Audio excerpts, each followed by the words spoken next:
تو یہ ایک زائر کے لیے بڑی بات ہے، اور اس کا بوسہ لینا تو اور بھی بہتری کی چیز ہے۔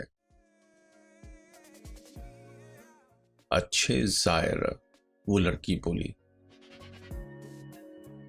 تمہاری بھکتی اور عقیدت نے بڑے طور طریقے کا اظہار کیا ہے۔ رشیوں کے ہاتھ ہوتے ہیں جنہیں زائرین چھوتے ہیں لیکن بوسہ نہیں دیتے۔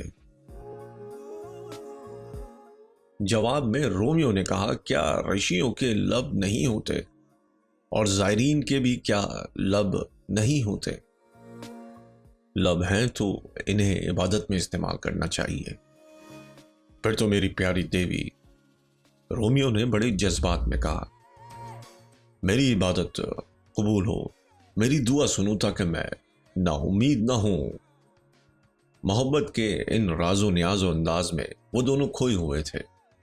جب لڑکی کی ماں نے اسے آواز دی اور جب بات کو رومیو نے اس لڑکی کے بارے میں معلوم کیا تو پتہ چلا کہ جس بے مثال حسن کی آنچ سے وہ متاثر تھا وہ جوان جولیٹ تھی، یعنی معزز لارڈ کی بیٹی، اس کیپولٹ خاندان کی زینت، جو مونٹیگوز خاندان کا ازلی دشمن تھا۔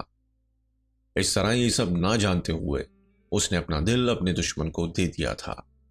یہ جان کر تھوڑی تکلیف ضرور ہوئی، لیکن محبت سے وہ پیچھے نہیں ہٹتا تھا۔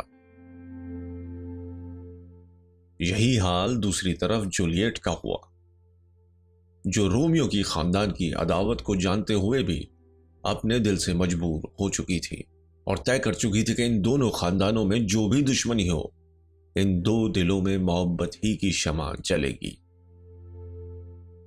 آدھی رات ہو چکی تھی۔ رومیو اپنے ساتھیوں کے ساتھ وہاں سے رخصت ہوا، لیکن اس کا بے قرار دل سب کو چھوڑ کر پھر وہیں واپس ہوا جہاں وہ جولیٹ رہتی تھی۔ وہ جولیٹ کے مکان کے پیچھے کے باغ کی دیوار پھاند کر اندر کی طرف درختوں کی آڑ میں بڑھ رہا تھا کہ اچانک مکان کے اوپری کمرے کی کھڑکی پر جولیٹ آ کر کھڑی ہوئی، جسے یہ نہیں معلوم تھا کہ اسے نیچے کوئی آڑ سے دیکھ رہا ہے۔ وہ اپنا ہاتھ اپنے حسین گالوں پر رکھے ہوئی تھی اور کسی خیال میں کھوئی سی تھی۔ رومیو کو ایسا لگا جیسے رات میں آفتاب نکل آیا ہو اور اس کی روشنی پھیل گئی ہو۔ اس کے دل میں یہ بھی تمنا پیدا ہوئی کہ کاش ان حسین گالوں پر میرے ہاتھ ہوتے۔ جولیٹ کھڑکی پر رک گئی اور ایک ٹھنڈی سانس بھر کر آہستہ سے بولی، میں اے رومیو، تم کہاں ہو رومیو؟ نفی کر دو اپنے خاندان، باپ اور نام کی، تم صرف محبت ہو میری، اور میں بھی اب کیپولٹ کی نہیں ہوں۔ رومیو نے یہ الفاظ اپنے لیے سن لیے اور ان کے نشے سے مخمور ہو گیا۔ اس کی محبت میں اضطراب اور جوش پیدا ہوا اور اس نے سوچا کہ اگر جولیٹ چاہتی ہے کہ میں اپنا نام بدل دوں تو میں ایسا بھی کر سکتا ہوں۔ رومیو کے منہ سے بے اختیاری میں کچھ الفاظ زور سے ادا ہو گئے۔ جولیٹ چونک پڑی کہ اس کے پائیں باغ میں اس کی کھڑکی کے نیچے کون مردانہ آواز سنائی دے رہی ہے۔ وہ اس ڈر میں کہ کہیں رات کے سناٹے میں اس کے دل کا راز کسی اور پر افشا نہ ہو گیا ہو۔ لیکن کون ہے جو اپنے عاشق کی آواز نہ پہچان لے؟ وہ رومیو کی آواز پہچان گئی اور اوپر ہی سے پوچھا کہ وہ اس باغ میں اتنے پہروں کے باوجود کیسے آ گیا، کیونکہ اگر سپاہیوں نے پکڑ لیا تو مونٹیگوز خاندان کے ہونے کے ناطے اسے موت کی سزا دی جا سکتی ہے۔ رومیو بولا، تمہاری آنکھوں سے زیادہ ان کی 20 تلواریں خطرناک نہیں ہیں۔ بس تم مجھ پر مہربان رہو اور اس کے بعد میں تمام دشمنوں کے مقابل میں مضبوط ہوں۔ مخالفین کی نفرت کی وجہ سے میری زندگی ختم ہو جائے، وہ اس سے بہتر ہے کہ جو زندگی تمہاری محبت کے بغیر زندہ رہے۔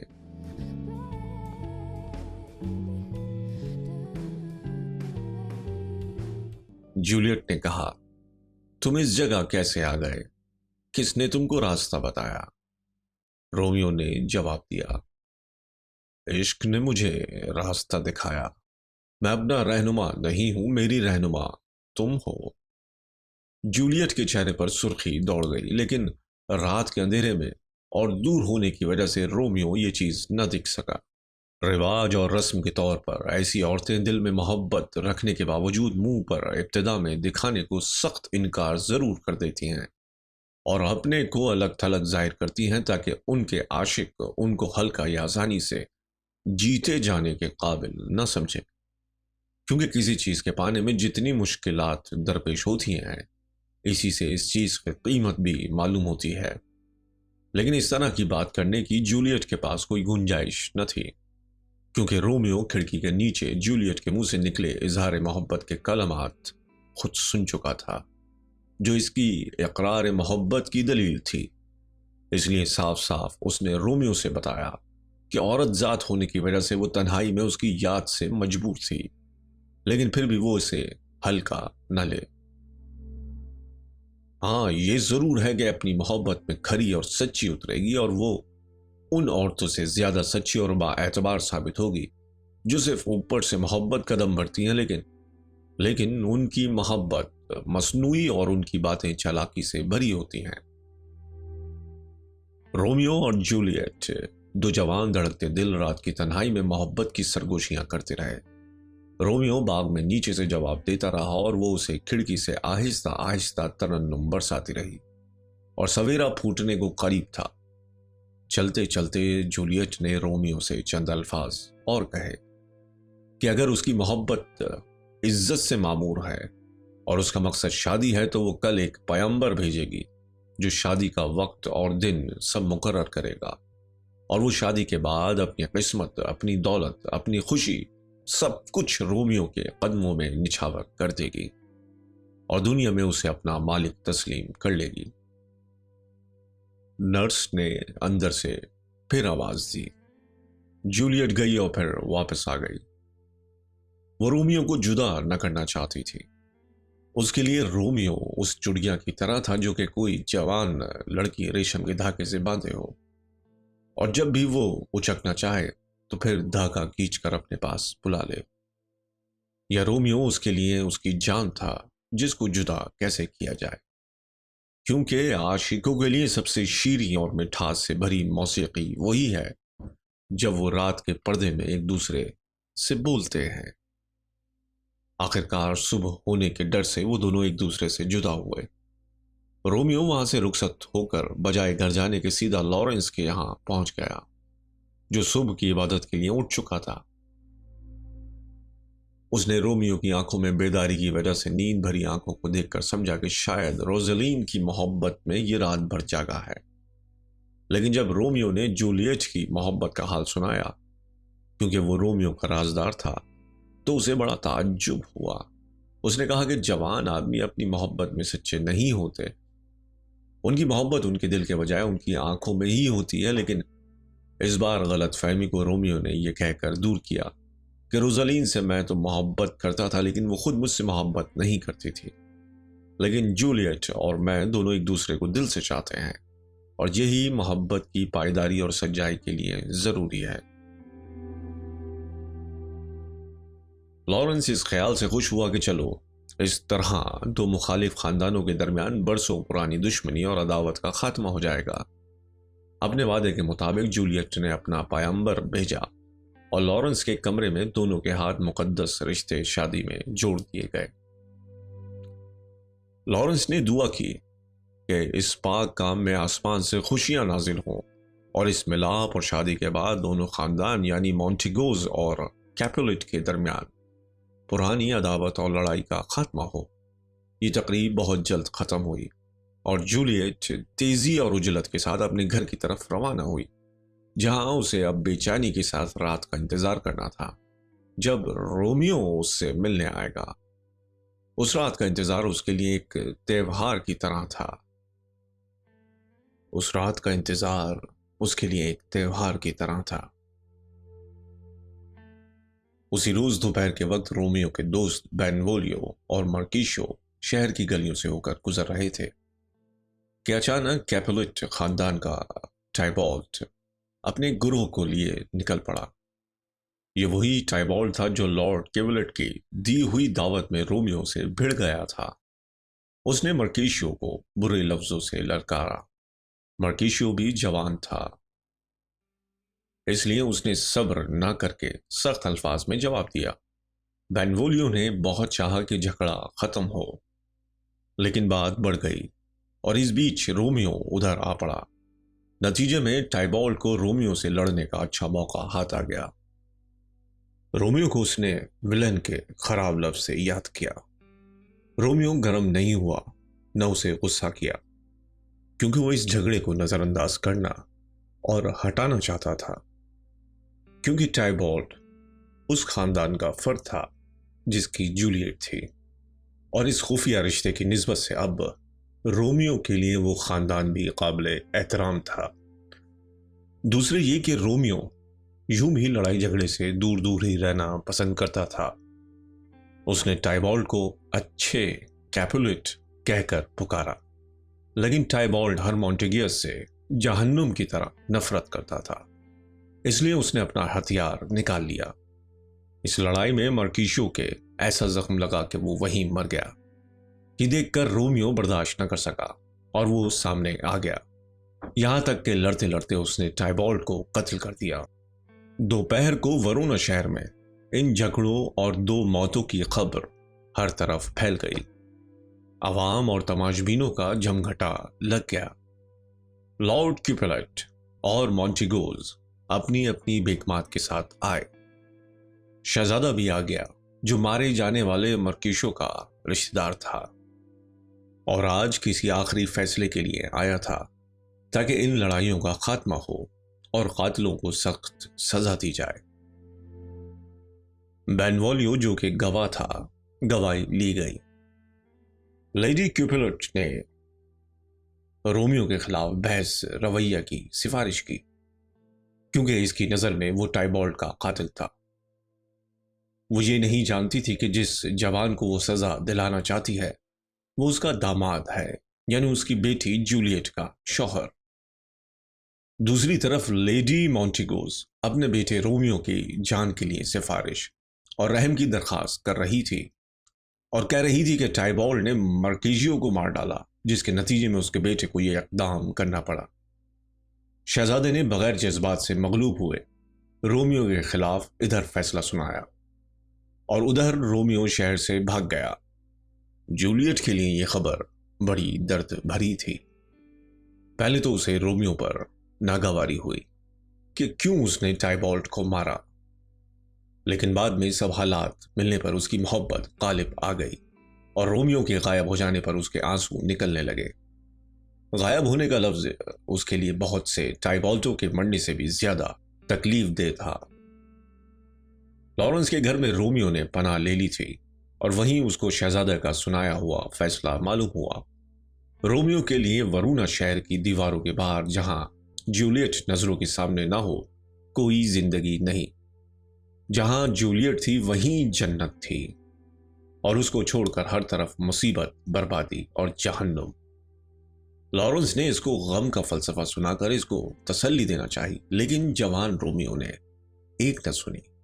اس نے پاگلوں کی طرح اپنے بال نوچ ڈالے اور خود کو زمین پر پٹک دیا، اور کہنے لگا کہ میری قبر کی ناپ لے لو۔ اتفاق سے اس وقت جولیٹ نے ایک پیغام بھیجا جس کو لارنس نے سنایا۔ لارنس نے کہا کہ وہ ٹائبالٹ کو قتل کر چکا ہے، اور اگر اپنے کو بھی مار ڈالے گا تو سمجھو اس محبوب جولیٹ کو ختم کرے گا جس کی رومیو زندگی ہے۔ لارنس نے سمجھایا کہ اسے سوچنا چاہیے کہ اس کی زندگی بچ گئی، ورنہ اگر ٹائبالٹ اسے قتل کر دیتا تو جولیٹ کا کیا ہوتا؟ یہ کیا کم خوشی کی بات ہے کہ جولیٹ اس کی پیاری ہو چکی ہے؟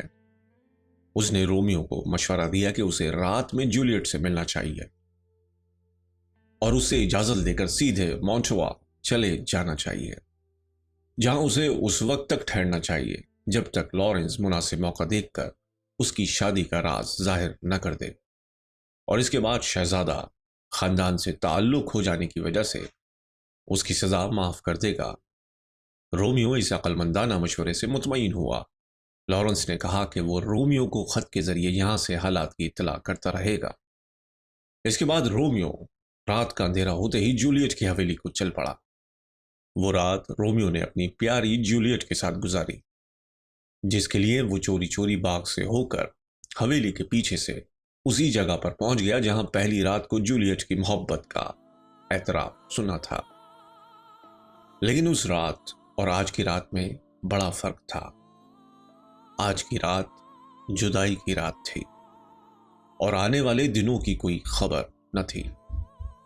باتوں باتوں میں رات کٹ گئی اور صبح کا پرندہ لارک بولنے لگا، لیکن جولیٹ نے خود کو دھوکہ دینے کے لیے اور رومیو کے ساتھ تھوڑی دیر اور رہنے کے لیے یہ کہا، یہ رات کی بلبل بول رہی ہے، یعنی رات ابھی باقی ہے۔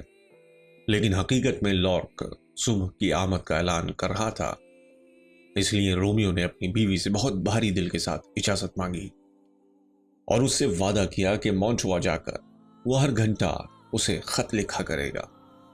اور جب وہ حویلی کی کھڑکیوں سے ہو کر نیچے زمین پر اترنے لگا تو جولیٹ کو اس قدر غم ہوا جیسے کسی مردے کو مقبرے کے نیچے اتارا جا رہا ہو۔ آخرکار رومیو سویرا ہونے سے پہلے پہلے شہر سے باہر نکل گیا، جہاں سے دو پیار کرنے والوں کی ٹریجڈی کا آغاز ہوتا ہے۔ رومیو کو گئے ابھی بہت دن نہیں ہوئے تھے کہ لارڈ کیپلٹ نے جولیٹ کی شادی کے لیے ایک لڑکے کا انتخاب کیا جس کو شہزادہ پیرس کے نام سے پکارا جاتا تھا، جو کہ بہادر، جوان، لائق اور شریف تھا۔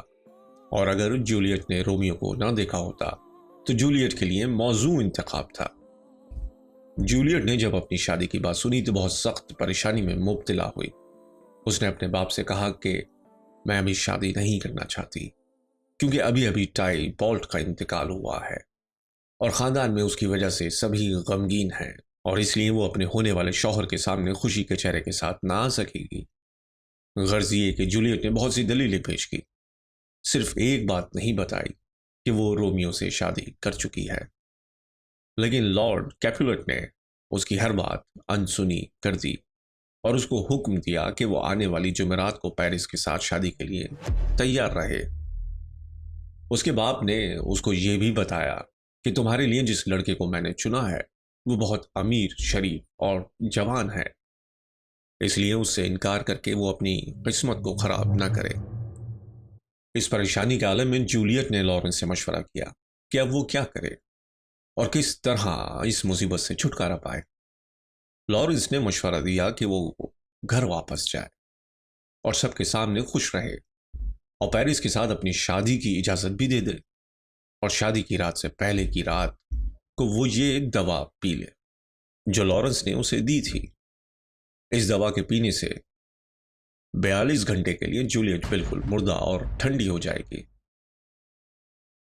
اور جب دولہا اس کے پاس آئے گا تو وہ اسے مردہ سمجھے گا اور اس کو مرا ہوا سمجھ کر اس کے جنازے کے دفن ہونے کا انتظام ہونے لگے گا۔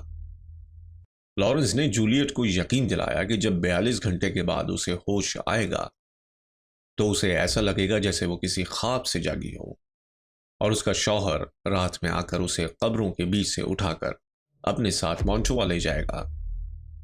محبت نے جوان جولیٹ کو اتنی طاقت دے دی تھی کہ وہ یہ بھیانک کام کرنے پر تیار ہو گئی۔ ساتھ ہی وہ پیرس کے ساتھ شادی کرنے سے کسی طرح چھٹکارا پانا چاہتی تھی۔ لارنس سے ملنے کے بعد جولیٹ نے شہزادہ پیرس سے ملاقات کی اور اسے یقین دلایا کہ وہ اس کی بیوی بن جائے گی۔ یہ خبر جولیٹ کے باپ لارڈ کیپولٹ کو ملی اور گھر بھر میں خوشی کی لہر دوڑ گئی اور ساتھ ہی بڑی دھوم دھام سے شادی کی تیاریاں شروع ہو گئیں۔ بدھ کی رات کو جولیٹ نے لارنس کی دی ہوئی بے ہوشی کی دوا پی لی، اور اسے پینے سے پہلے اسے شبہ تھا کہ کہیں لارنس نے اس الزام سے بچنے کی خاطر اس نے رومیو سے میری شادی ہونے میں مجھے مدد دی تھی، مجھے زہر پلا کر ختم کرنا چاہتا ہے اور اب میں زندہ نہ ہو سکوں گی۔ لیکن پھر اسے اطمینان ہوا کیونکہ لارنس بہت نیک اور قابل اعتماد انسان تھا۔ جولیٹ کو یہ بھی ڈر ہوا کہ قبرستان میں جہاں اس کے خاندان کی مردہ ہڈیاں دفن ہیں اور ابھی حال ہی میں ٹائبالڈ بھی وہاں پہنچا ہے، ماحول کتنا بھیانک ہوگا